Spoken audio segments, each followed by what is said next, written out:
بلکہ اس کا پریکٹیکل ہے، وہ میں بتانے جا رہا ہوں. آپ اسے محسوس کریں گے تو انشاءاللہ علمی جو ہماری شخصیت بیٹھی ہوئی ہے. مفتی سہیل صاحب توجہ ہے. علامہ اسحاق صاحب کی بلا ایک شعر پڑھا جاتا ہے، آپ لوگ سنتے ہیں، تو زندہ ہے واللہ. تو زندہ ہے آپ کو بھی یاد ہوگا ماشاءاللہ. کیا ہے شعر؟ تو زندہ ہے واللہ، تو زندہ ہے واللہ، تو زندہ ہے واللہ، میرے چشم میرے چشم عالم سے چھپ جانے والے. چھپ جانے والا. اب یہ شعر پڑھا جاتا ہے، لیکن ہم لوگ تھے اس سفر میں تو نہیں، اس سفر سے پہلے کی بات، اس سفر سے بھی پہلے کی بات ہے. یعنی ایک سال میں اللہ کا بے پناہ کرم ہوا کہ تقریباً ایک سال کے اندر میری تیسری حاضری. سبحان اللہ. تو یہ سفر جو ہوا ابھی 10 دن پہلے، اس سے پہلے ایک سفر میں نے کیا تھا مدینہ شریف کا، اس سے پہلے سفر کیا تھا ایک سال پہلے میں نے. تیسرے سفر کی بات ہے مدینہ شریف میں، مشائخ بیٹھے ہوئے توجہ کے ساتھ، علماء کرام توجہ. سبحان اللہ. اور آپ کے ہو سکتا ہے کام آ جائے تو پھر میرے لیے دعا کر دیجیے. شعر ہم پڑھتے ہیں، تو زندہ ہے واللہ، تو زندہ ہے واللہ، میرے چشم عالم سے چھپ جانے والے. کچھ علمی گفتگو بھی ہمارے سہیل بھائی کر رہے تھے، لیکن میں سمجھ نہیں پا رہا تھا کہ پتہ نہیں یہ لوگ سمجھے گے کہ نہیں سمجھے. وہ حیدرآباد کا انداز تھا، علمی گفتگو تھی، اللہ انہیں سلامت رکھے. لیکن میں سوچ رہا ہوں کہ کروں کہ نہ کروں، لیکن یہ بات تو پیش کر دیتا ہوں، آپ بھی سمجھیں گے اور آپ بھی سمجھیں گے. تو زندہ ہے واللہ، تو زندہ ہے واللہ، میرے چشم عالم سے چھپ جانے والے. اب علماء جانتے ہیں کہ یہ جو واللہ ہے اس کا معنی ہوتا ہے قسم خدا کی. آپ بھی کہتے ہیں نا قسم خدا کی، ایسا ہو گیا اللہ قسم، قسم کھاتے نہیں قسم کھاتے. اس کا مطلب یہ ہوتا ہے کہ جب آپ کو کسی چیز پر یقین ہوگا تب قسم کھائیں گے. بات سمجھیے، جب کسی کو کسی چیز پر یقین ہوگا تب قسم کھائے گا. جیسے مثال کے طور پر جیلانی بھائی، آپ کے گھر میں مہمان بہت سارے آ رہے ہیں نا، کل تک آئیں گے تو 2-3 دن آتے ہی رہیں گے. اللہ کرے کہ سب سلامتی کے ساتھ آئیں اور سلامتی کے ساتھ اپنے گھر تک پہنچے. سبحان اللہ. جو مہمان آنے والے ہیں ان میں سے کوئی ان کے رشتہ دار تھے، خاص ماموں یا پھپھا یا خالو کوئی بھی. اب آنے والے تو تھے، ان کو معلوم تھا کہ آنے والے ہیں. یہ گزر رہے تھے، کسی نے بغل میں پوچھا کہ تمہارے ماموں آ گئے؟ تو یہ کہیں گے، جیلانی بھائی کہیں گے ہاں ماموں آنے والے تھے، آ گئے ہوں گے. چونکہ ابھی دیکھا نہیں انہوں نے، آنا تھا ماموں کو صبح 10 بجے، 10 بج گئے تقریباً. بھیا ماموں آئے؟ ہاں آنے والے تھے، شاید آ گئے ہوں، آ گئے ہوں گے، آنا تھا ان کو. لیکن جیلانی بھائی یہ نہیں کہہ سکتے کہ اللہ کی قسم آ گئے، خدا کی قسم آ گئے. اب میں توجہ چاہتا ہوں حضرات کرام، تھوڑا آسان کر رہا ہوں تاکہ یہ بھی سمجھ جائے، اور آپ تو سمجھدار ہیں ہی، بس دعا کر دیں گے. لیکن ایک چیز کلیئر ہو گئی مدینے کی برکت سے، سبحان اللہ. جو ابھی تک کلیئر نہیں ہوئی تھی، اور آپ بھی ابھی سنیں گے تو آپ کو اچھا بھی لگے گا اور دعا کریں گے میرے لیے. توجہ کے ساتھ، جب کوئی آئے گا آپ اسے دیکھ لیں گے تب جا کر کہیں گے کہ ہاں خدا کی قسم آ گئے یا واللہ العظیم آ گئے. عربی میں اس کو واللہ بول دیتے ہیں، آپ کہتے ہیں اللہ قسم، خدا کی قسم، تبھی قسم کھائیں گے. اور اگر آپ نے دیکھا نہیں، آپ کی آنکھوں نے دیدار نہیں کیا اس کا، تو آپ کہہ ہی نہیں سکتے قسم خدا کی. آپ کہیں گے ہاں آئے ہوں گے، آ سکتے ہیں، آنے والے تھے، آ گئے ہوں گے، لیکن آپ کہیں گے نہیں کہ قسم خدا کی آ گئے، اللہ کی قسم آ گئے. کیوں؟ اس لیے کہ قسم کھانا بغیر دیکھے ہوئے، اگر یہ بات غلط ہو جائے گی تو پھر قسم آپ کا کھانا غلط ہو جائے گا. تو پتا کیا چلا، قسم آدمی کب کھاتا ہے؟ جب وہ اپنی آنکھوں سے دیکھ لے.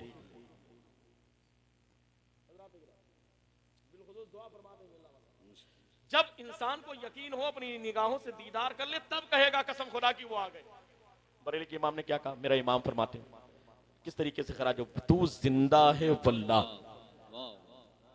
با خدا تو زندہ، با خدا. قسم خدا کی تو زندہ. اور کس کے بارے میں؟ میرے سرکار کے بارے میں. سبحان اللہ. کس کے بارے میں؟ سرکار کے بارے میں. سرکار کے بارے میں. چمک تجھ سے پاتے ہیں سب پانے والے، میرا دل بھی چمکا دے چمکانے والے، برستا نہیں دیکھ کر ابر رحمت، بھدوں پر بھی برسا دے برسانے والے.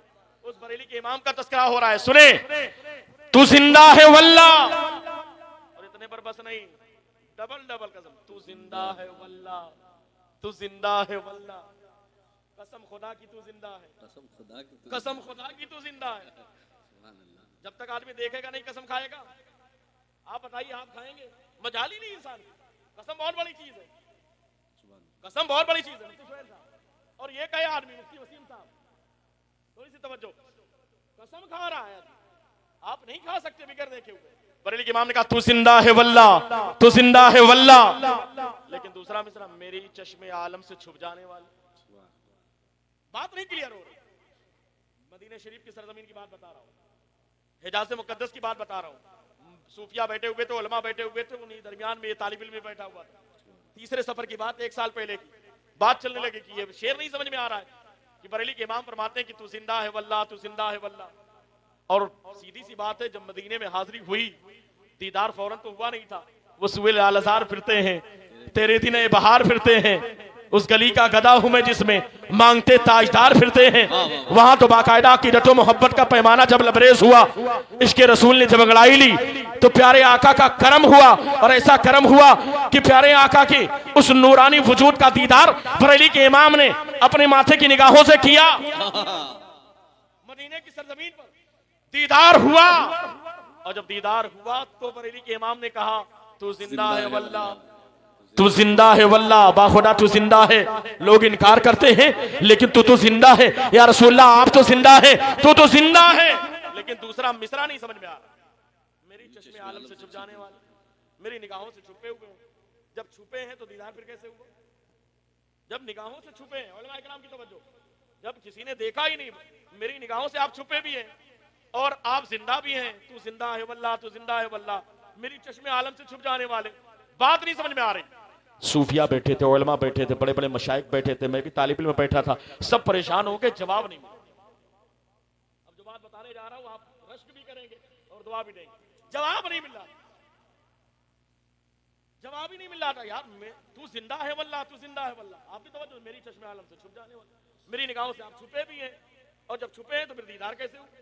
اور دیدار ہوا نہیں تو قسم کیسے کھائی گی؟ اور ایک بار نہیں، ایک کے ساتھ پھری. تو زندہ ہے واللہ، تو زندہ ہے واللہ، با خدا تو زندہ ہے یا رسول اللہ، با خدا آپ زندہ ہے. اور پھر کہا جا رہا میری چشم عالم سے چھپ جانے والے. تو علماء پریشان، صوفیہ پریشان، سارے لوگ پریشان، جواب نہیں ملا. قربان چاہیے، رات آئی، رات آئی، اور اس مبارک رات میں اس مبارک سرزمین پر خواب میں خود بریلی کا امام تشریف لائے. سبحان اللہ. اپنی قسمت پر جتنا ناز کرے بندہ کا، امام عشق محبت خود خواب میں تشریف لائے. فرمایا تم لوگ پریشان ہو، زمانے کے لوگوں نے اس شعر کو سمجھا نہیں. نعت خواہ پڑھتے چلے گئے، مداح خیر النام پڑھتے چلے گئے، سمجھا نہیں. میں نے کہا کچھ تھا، لکھا کچھ تھا، لیکن لوگوں نے کچھ کا کچھ بنا دیا. عرض کیا اے میرے امام، امام عشق محبت، آپ تو ہمارے امام ہیں، آپ ہی سے تو ہم نے عشق سیکھا ہے، محبت سیکھی ہے، شعر پڑھنا سیکھا ہے، شعر کہنا سیکھا ہے، جو کچھ سیکھا ہے آپ کا صدقہ ہے. یہ بات صحیح ہے کہ بریلی کی سرزمین سے جو ہمیں ملا ہے اس کا احسان زندگی پر ہم چکا نہیں سکتے. یہ شان ہے امام عشق محبت کی. جانتے ہیں جب عریضہ پیش کیا گیا، جواب دیا بریلی کے امام نے، فرماتے سنو غلاموں سنو. میں نے کہا تھا کیا؟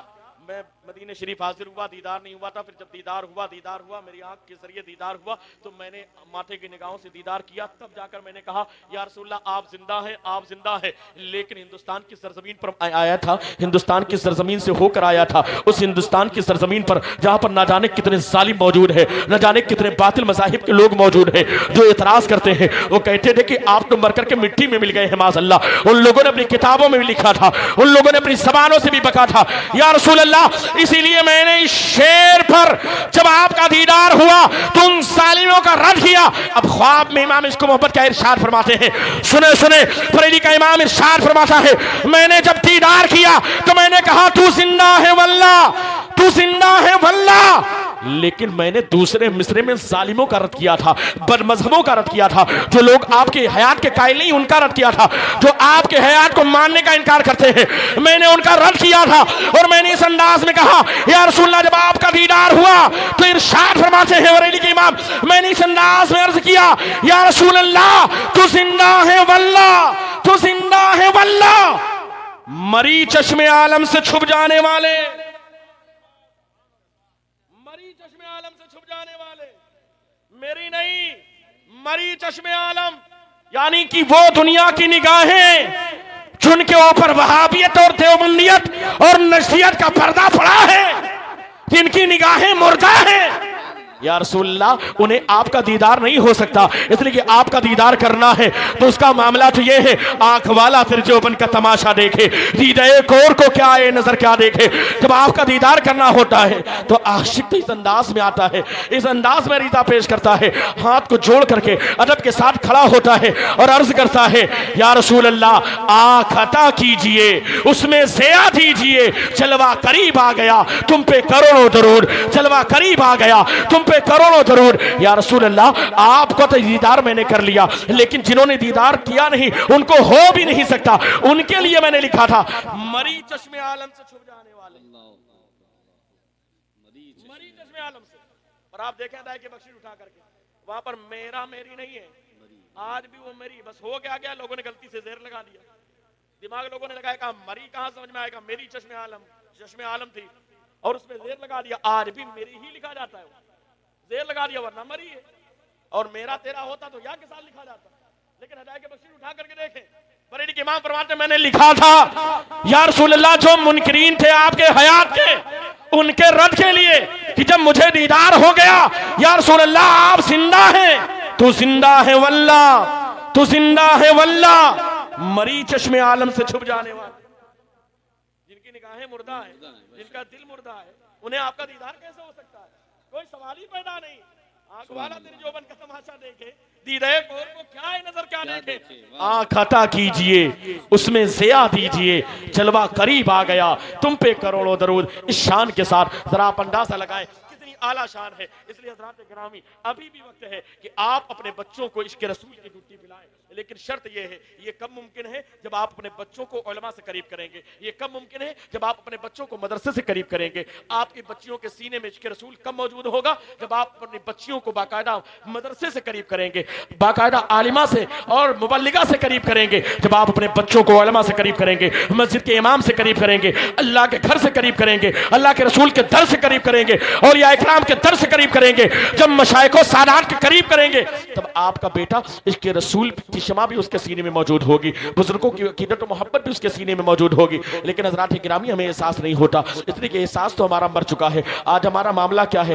آپ نے دیکھا ہوگا نا، ایک نیوز بنارس کی تھی، بنارس کا ارب پتی آدمی تھا، آج میں نے اپنے فیس بک پر شیئر کیا تھا، اخبار میں بھی آیا تھا، انقلاب اخبار میں، کہ وہ ارب پتی آدمی تھا، لیکن جب وہ مر گیا تو وہ مرا کہاں؟ جا کر کے اولڈ ہوم میں، جہاں پر جا کر کے بیٹے چھوڑ آتے ہیں کس کو؟ اپنے باپ کو، جو لوگ خدمت نہیں کرتے۔ اللہ کا شکر ہے کہ ابھی یہ بلا یہ وبا ہمارے علاقے میں نہیں ہے۔ ہمارے لوگ تو ایسے ہوتے ہیں جو اپنے ماں باپ کی خدمت کرتے ہیں گھر میں چاہے جیسے کریں، لیکن ہاں دین سے دوری کی بنیاد پر آج یہ برائی ہمارے اندر ہمارے سماج میں آتی جا رہی ہے۔ جب تک شادی نہیں ہوتی تب تک معاملات پھر بھی بہتر ہوتے ہیں، لیکن شادی خانہ آبادی کا موقع ہے۔ بس ایک روایت کو میں مکمل کرتا ہوں، اس کے بعد گفتگو کو ختم کرنا چاہتا ہوں۔ حضرات گرامی چونکہ شادی کس کی ہے؟ ایک بیٹے کی ہے۔ بہت شاندار صحرا آپ نے سن لیا ہے صالحین صاحب سے، اب توجہ کے ساتھ آپ سنیں، بیٹے کی شادی ہے۔ اب یاد رکھیں جب تک شادی نہیں ہوتی جب تک تو معاملات بہتر ہوتے ہیں، شادی کے بعد نہ جانے کتنے معاملات بگڑ جایا کرتے ہیں، عام طور سے دیکھا جاتا ہے۔ سنیں شادی تو کرنا چاہیے، لوگ کہتے ہیں یار شادی کریں پیسہ کہاں سے آئے گا؟ صحابہ اکرام حاضر ہوئے، عرض کیا یا رسول اللہ ہم شادی کیسے کریں؟ نان و نفقہ کی ہمارے پاس جو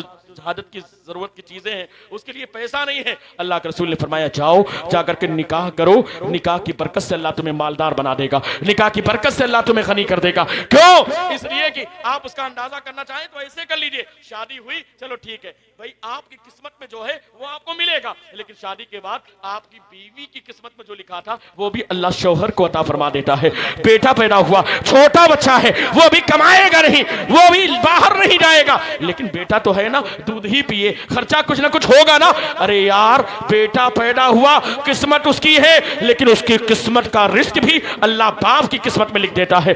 باپ کے باقاعدہ رزق میں اللہ اتنی برکت عطا فرماتا ہے کہ بیٹے کا رزق بھی بچپن میں باقاعدہ باپ کو ملتا ہوا نظر آتا ہے۔ پتہ کیا چلا؟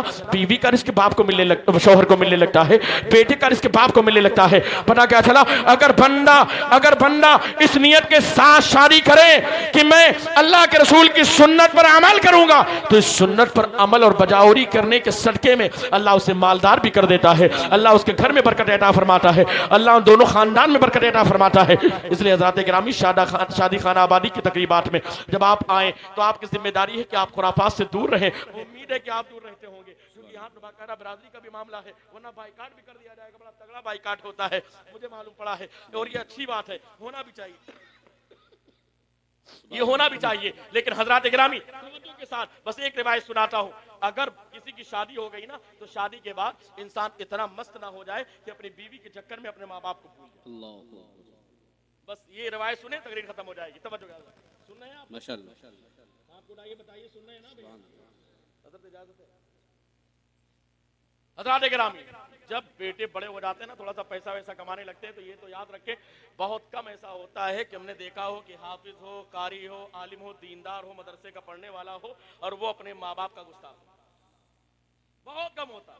لیکن ہاں جہاں تھوڑا سا پیسہ ویسا آیا نا، جینس ٹائٹ ہوئی، اور جہاں باہر کا مال آیا، سعودی، دبئی یا ممبئی یا کمانے لگے نا، یا دودھ ہی کا بزنس چل گیا بڑھیا، اب جیب جب گرم ہوتی ہے تو پھر آدمی اپنی اوقات کو بھول جاتا ہے. کتنے لوگ تو ایسے ہیں جہاں باہر سے آتے ہیں نا کما کر کے، تو وہ سیدھا کہتے ہیں، ابا نے پوچھ لیا بیٹا تم کون سے کام کرتے ہو وہاں ممبئی میں، ارے ابا چھوڑو یہ سب بات تمہارے سمجھ میں نہ آئی، یہ بات تمہارے سمجھ میں نہیں آئی. بڑی شان کے ساتھ بیٹا باپ کو جواب دیتا. بوڑھی ماں دروازے پر بیٹھ کر کے اگر سوال کرے نا کہ بیٹا بتاؤ تو صحیح بیٹا کون سا کام کر رہا، اپنی زبان میں بولے گی. جانتے جواب کیا؟ ارے ابا یہ بات تمہارے سمجھ میں نہیں آئی. کیوں؟ سوال یہ پیدا ہوتا ہے کہ آخر تمہاری زبان باہر جانے کے بعد کیسے بدل گئی. ہم نے تو دیکھا ہے لندن میں رہنے والے کو، ابھی میں گیا تھا، کئی ملک جانے کا اتفاق ہوا تو میں گیا تو میں نے دیکھا وہاں پر کئی نسل سے لوگ رہتے ہیں، یعنی کسی کے پردادا گئے، کسی کے لکڑ دادا گئے، لیکن آج بھی وہ اپنی دیہاتی زبان بولتے ہیں. لندن میں رہنے والے لوگ، امریکہ میں رہنے والے لوگ، آپ تو رہ چکے ہیں ساؤتھ افریقہ میں رہنے والے، معلوم پڑا ان کے پردادا گئے ہیں، لکڑ دادا گئے ہیں، لیکن آج بھی گھر کے اندر گجراتی ہے تو گجراتی زبان، دیہاتی ہے تو دیہاتی زبان، بھوجپوری ہے تو بھوجپوری زبان. بلکہ آج نہیں، کئی سو سال پہلے جو لوگ یہاں سے چھوڑ کر کے گئے ہیں ادھر پوروانچل سے، کہیں سورینام میں بسے ہوئے ہیں، امریکہ کے کچھ علاقے میں بسے ہوئے ہیں، آج بھی اتنی تگڑی دیہاتی بولتے ہیں کہ آپ بھی نہیں بول سکتے. مارشس میں، ہالینڈ میں آج بھی بولتے ہیں، ہندی نہیں، دیہاتی، سڑی ہوئی دیہاتی، پوربی جسے کہتے ہیں، بھوجپوری جسے کہہ لیجیے آپ، وہ سب بولتے ہیں باقاعدہ وہاں پر، آپ سوچ نہیں سکتے. لیکن حضرات گرامی آپ کا بیٹا دبئی چلا گیا، 2 سال میں کالر ٹائٹ کر کے آتا ہے، وہ اماں کہتے ہیں بیٹا تو کون سا کام کرتا ہے، ارے اماں یہ بات نہیں سمجھ میں آئی. بول رہے لوگ، شرم آنی چاہیے. بڑی شان کے ساتھ بیٹا بولتا ہے ابا یہ بات تمہارے سمجھ میں نہیں آئے گی. کیوں؟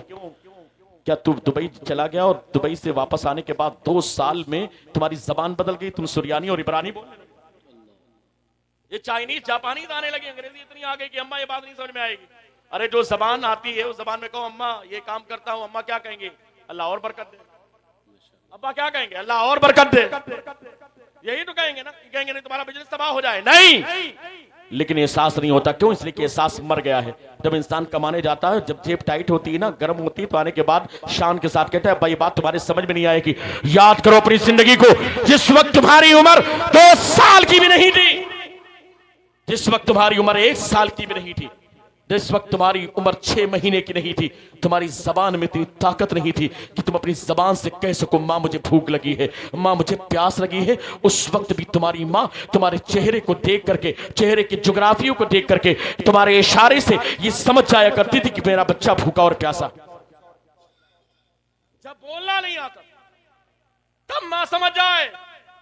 آج بیٹا بڑا ہونے کے بعد شان کے ساتھ کہتا ہے اماں یہ بات سمجھ میں نہیں آئے گی، ابا یہ بات نہیں سمجھ میں آئے گی. کیوں؟ یار اپنی زندگی کو یاد کرو، جب تمہیں بولنا نہیں آتا تھا تب بھی تمہاری ماں سمجھ جاتی.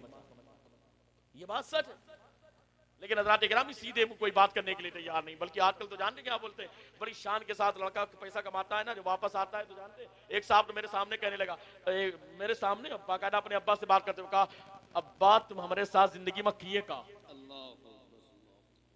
آج کل بولتے ہیں بھائی نوجوان لڑکے ہو جاتے ہیں. اب ابا تو بیچارے سائیکل لے کے پوری زندگی گزار دی ہے چھپر میں. لڑکے نے کیا کیا، باہر جا کے پیسہ کمایا، کمانے کے بعد واپس آیا، گھر بنایا، تھوڑا سا ٹیم ٹاملا کر لیا نا، HDFC میں اکاؤنٹ، بینک آف بڑودا میں اکاؤنٹ، اور غلطی سے اس نے 4 ویلر بھی نکال لیا، 4 ویلر بھی نکال لیا. باقاعدہ روڈ پر، GT روڈ پر یا آس پاس کئی دکان لے لیا 1-2. اب تو آفت آ گئی. جانتے کیا کہا؟ ابا تم نے ہمارے ساتھ زندگی میں کیا کیا ہے؟ اتنا کہا تو میں نے اس کو قریب بولا، میں نے کہا بالکل تم صحیح کہہ رہے ہو، تمہارے ابا نے تمہارے ساتھ زندگی میں کچھ نہیں کیا. صحیح بات ہے.